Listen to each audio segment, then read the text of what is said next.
Late Friday morning I turned east onto Paradise Falls Drive and saw Allonzo Trier playing basketball with a bunch of kids at Davidson Elementary School.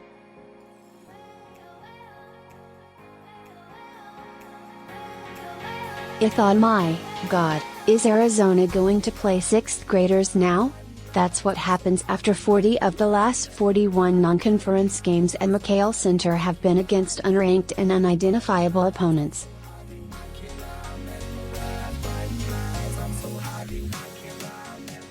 You lose your perspective. I had forgotten what a good team looks like. On Saturday night at McKale Center, you didn't need a roster, a press release, or properly identified uniforms to recognize things had changed.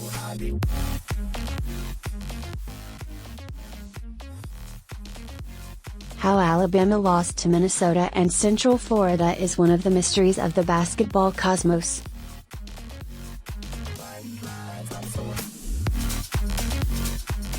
How the talent-blessed Crimson Tide have gone 11 years with a single NCAA tournament victory is as befuddling as seeing Trier on a playground down the street from my front door.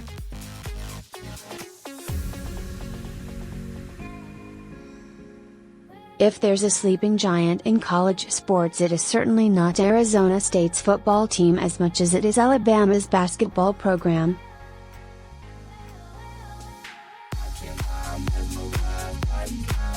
Arizona beat Bama 88-82 because it won every conceivable statistical category, and even at that had no wiggle room.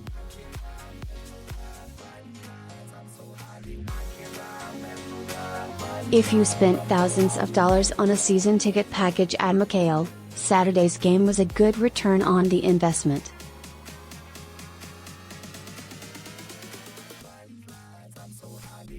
Even Bama coach Avery Johnson thought so. "We needed a game like this," he said in a corridor near his athletic director and former Arizona ad Greg Byrne.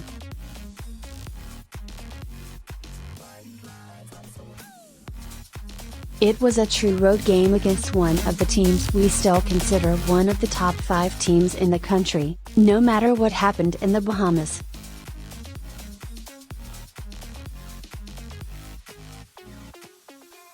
The Bahamas? What's that? Once Arizona flipped the calendar, this has become the December restoration and face-saving tour.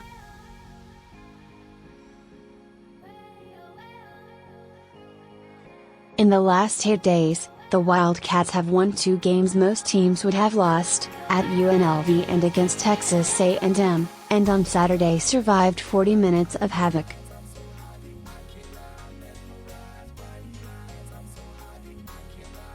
If Arizona plays against a more talented player than Bama guard Collin Sexton this year, it means they'll be matched against Duke or Michigan State deep into March.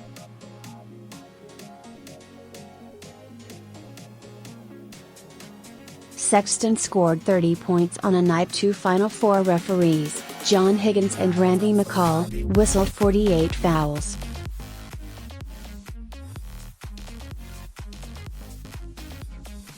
That's almost a record. Last year Arizona was never in a game that had more than 45 fouls.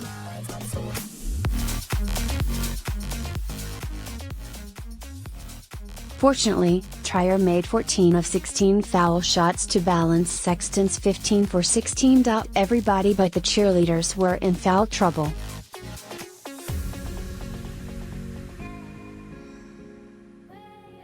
"We played with a toughness and a whole lot of effort," said Sexton, a freshman. "They just beat us down the stretch."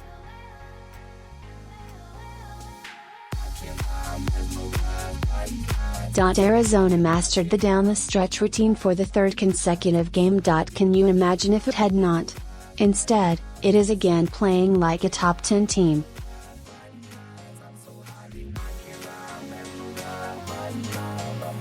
Defensively, Sean Miller's team is still like a baseball team that throws to the wrong base a few times a game, but it seems to be getting better by the week.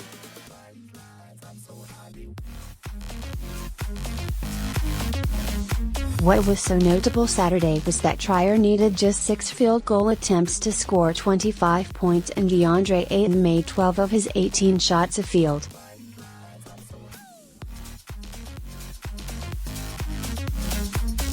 That's a recipe for success. When your two best players shoot just 24 times from the field and score 54 points, the efficiency is off the charts positive.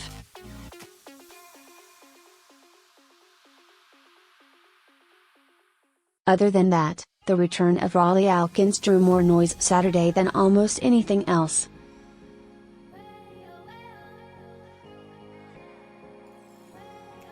The A-Train played 22 minutes and was burning coal at an unprecedented rate. He was clearly gassed, shooting an air ball from three-point distance with 5 minutes remaining just as the capacity crowd was about to bring down some thunder.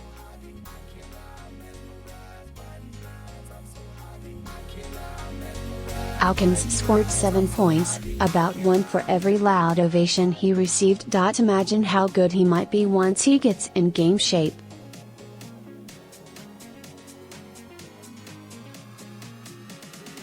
Either way, playing the Crimson Tide was beneficial for the Wildcats and their fans, who haven't had to squirm through a McKale Center game for what seems like years.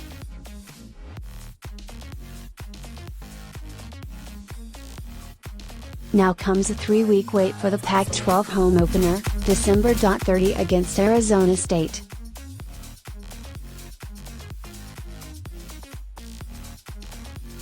Until then, the Pac-12's most anticipated game of the preseason won't be played at McKale Center, Pauley Pavilion, or in any of those made-for-TV mini-dramas in the Bahamas, China, or the Hawaiian Islands.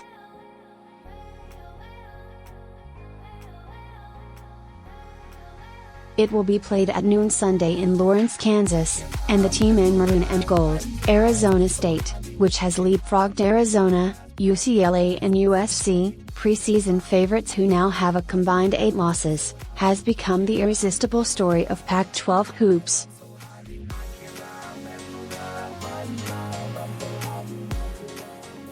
If the Sun Devils are competitive at Fog Allen Fieldhouse, it will establish the most unexpected storyline of the Pac-12 season, the chance for Arizona and ASU to engage in a 2-month battle for the league title.